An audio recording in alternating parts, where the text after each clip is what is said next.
ನಮಸ್ತೆ. ನೋಡಿ, ಇದು ನಮ್ಮ ಕಾಡಿನಲ್ಲಿ ಚೆನ್ನಾಗಿ ಬರುತ್ತೆ. ಕವಳೆ ಹಣ್ಣು ಅಂತ ನಾವು ಕನ್ನಡದಲ್ಲಿ ಅಂತೀವಿ. ಇಂಗ್ಲೀಷ್ನಲ್ಲಿ ಇದನ್ನೇ ಕರಂಡಾ ಚೆರಿ ಅಂತ ಅಂತಾರೆ. ಕರಂಡಾ ಚೆರಿ ಅಂತ.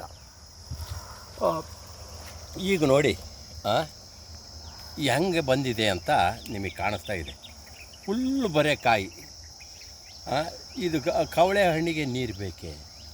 ನಮ್ಮ ಕಾಡಿನಲ್ಲೆಲ್ಲ ಬೆಳೀತದೆ.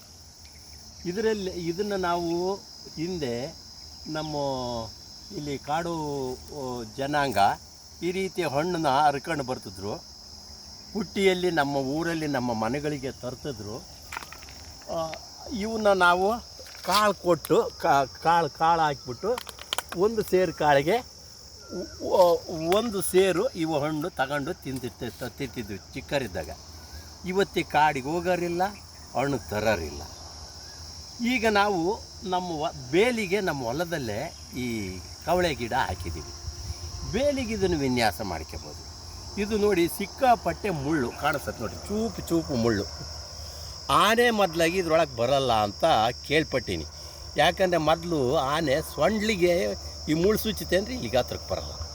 ಅಂದರೆ ಇಂಥ ಮಹಾನ್ ಗಿಡಗಳು, ಇದರಲ್ಲಿ ಹಿಮೋಗ್ಲೋಬಿನ್ ಜಾಸ್ತಿ ಆಗುತ್ತೆ, ಮಹಿಳೆಯರ ಋತುಚಕ್ರದ ಸಮಸ್ಯೆ ಕಮ್ಮಿ ಆಗುತ್ತೆ.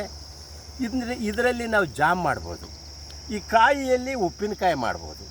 ಈ ಕಾಯಿನ ಉಪ್ಪು ಹಾಕಿ ಸ್ವಲ್ಪ ಒಣಗಿಸ್ಬಿಟ್ಟು ಕವಳೆಕಾಯಿ ಚಟ್ನಿ ಪುಡಿ ಮಾಡ್ಬೋದು. ಹೀಗೆ ಕಾಡು ಜಾತಿ ಹಣ್ಣುಗಳನ್ನ ನಾಡಿಗಿಳಿಸ್ಕೊಂಡ್ರೆ, ಬೇಲಿಗಿಳಿಸ್ಕೊಂಡ್ರೆ ನಮ್ಮ ಕೃಷಿ ವೆಚ್ಚ ತಗ್ಗುತ್ತೆ, ಆರೋಗ್ಯ ಹೆಚ್ಚುತ್ತೆ. ನಮಸ್ತೆ.